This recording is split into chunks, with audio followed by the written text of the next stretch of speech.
सदाए हक न्यूज़, हक़ व सदाकत की बेबाक आवाज़।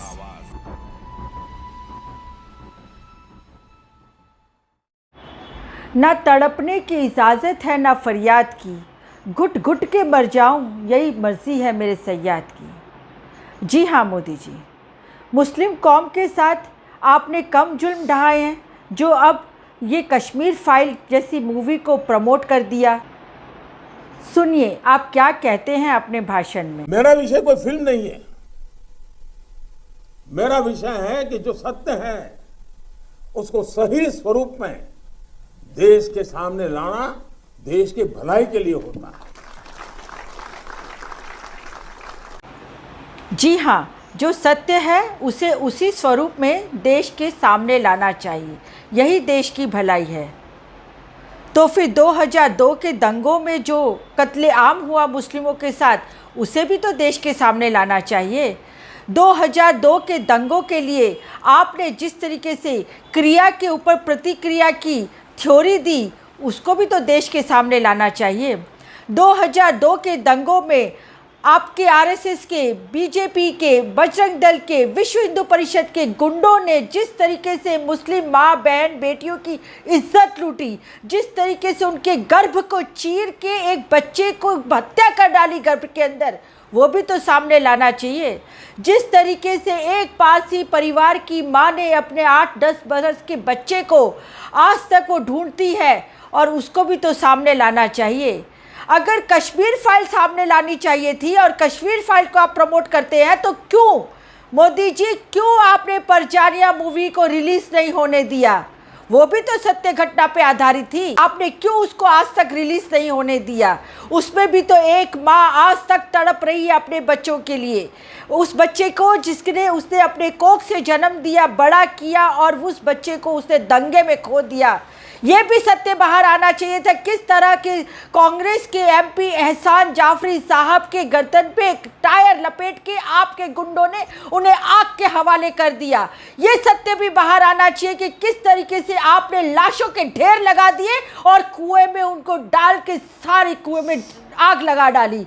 मोदी जी, सब सत्य बाहर आना चाहिए। और किस तरीके से आपको उस समय के प्रधानमंत्री स्वर्गीय श्री अटल बिहारी वाजपेयी ने आपको कहा था कि राजधर्म अपनाओ, राजधर्म जरूरी है। नहीं, पर आप राजधर्म करने नहीं आए हैं, आप सिर्फ हिंदू मुस्लिम करने आए हैं।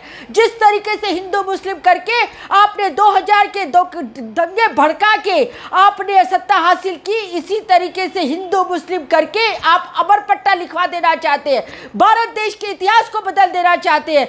वाह रे वाह मोदी जी, आप भारत देश के प्रधानमंत्री हैं या फिर आरएसएस के फुल टाइम प्रचारक हैं? अभी भी चड्डी पहन के प्रचार करने निकल पड़ते हैं। अरे आपको कश्मीर फाइल के जरिए जब कश्मीरों की तकलीफ़ें, दुख और प्रताड़ना और मुसीबतें दिखाई दे रही हैं, तो आपको ये भी दिखाई देना चाहिए कि उस समय वहाँ पे किसकी सरकार थी?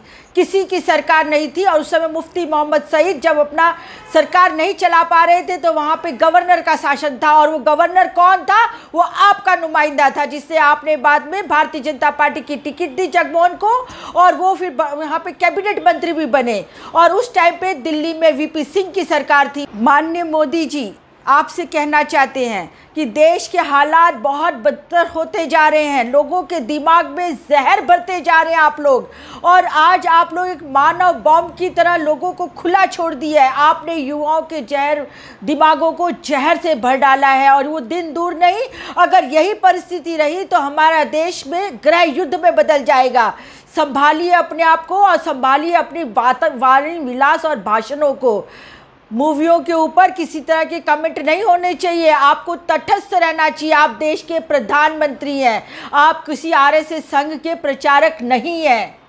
आज से मैं इतना ही कहना चाहूँगी कि देश को बचा लीजिए, ये देश बहुत गलत तरीके से गलत दिशा में जाता जा रहा है।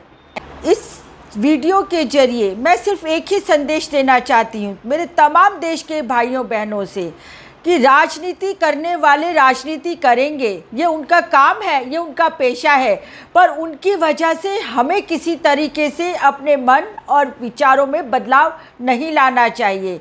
हम भारत देश के वासी हैं और हिंदू, मुस्लिम, सिख, ईसाई सभी हमारे देश के भाई हैं और हमें सबके साथ मिलजुल के रहना है। यही हमारा संविधान कहता है, यही हमारा संविधान सिखाता है। बस आज के लिए इतना ही। मेरा नाम रत्ना वोरा। यदि आपको मेरा ये वीडियो अच्छा लगा हो तो आप इसे ज़रूर शेयर कीजिए, इसे सब्सक्राइब कीजिए और अपने मित्रों, दोस्तों, साथियों से भी सब्सक्राइब कराइए। नमस्कार।